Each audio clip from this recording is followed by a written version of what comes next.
मथुरा में जन्म भेलन कृष्ण लला के। मथुरा में जन्म भेलन कृष्ण लला के। बाजे बधैया घरी नंद बाबा के।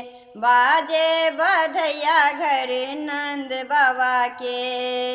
देवकी यशोदा के पुत्रक रूप में। देवकी यशोदा के पुत्रक रूप में। अला नारायण नटखट स्वरूप में। अला नारायण नटखट स्वरूप में। भाग जागल देखू यशोदा मैया के। भाग जागल देखू यशोदा मैया के। बाजे बधैया घरे नंद बाबा के। बाजे बधैया घरे नंद बाबा के। मथुरा में जन्म भेलन कृष्ण लला के। मथुरा में जन्म भेलन कृष्ण लला के। बाजे बधैया घरी नंद बाबा के।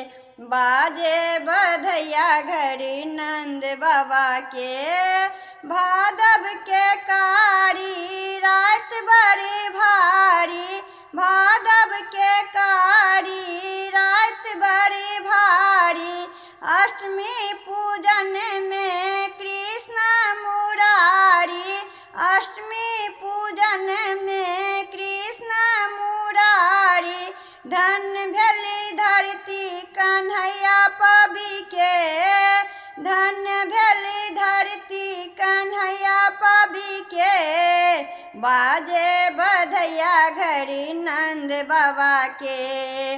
बाजे बधैया घरी नंद बाबा के। मथुरा में जन्म भेलन कृष्ण लला के। मथुरा में जन्म भेलन कृष्ण लला के। बाजे बधैया घरी नंद बाबा के। बाजे बधैया घरी नंद बाबा के। कंस जेहन पापी से मुक्ति दियाबै। कंस जेहन पापी से मुक्ति दियाबै। अला नारायण पाप मिटाबै। अला नारायण पाप मिटाबै। स्वागत करू सब मुरली वाला के। स्वागत करू सब मुरली वाला के। बाजे बधैया घरी नंद बाबा के। बाजे बधैया घरी नंद बाबा के। मथुरा में जन्म भेलन कृष्ण लला के। मथुरा में जन्म भेलन कृष्ण लला के। बाजे बधैया घरी नंद बाबा के। बाजे बधैया घरी नंद बाबा के। बाजे बधैया घरी नंद बाबा के।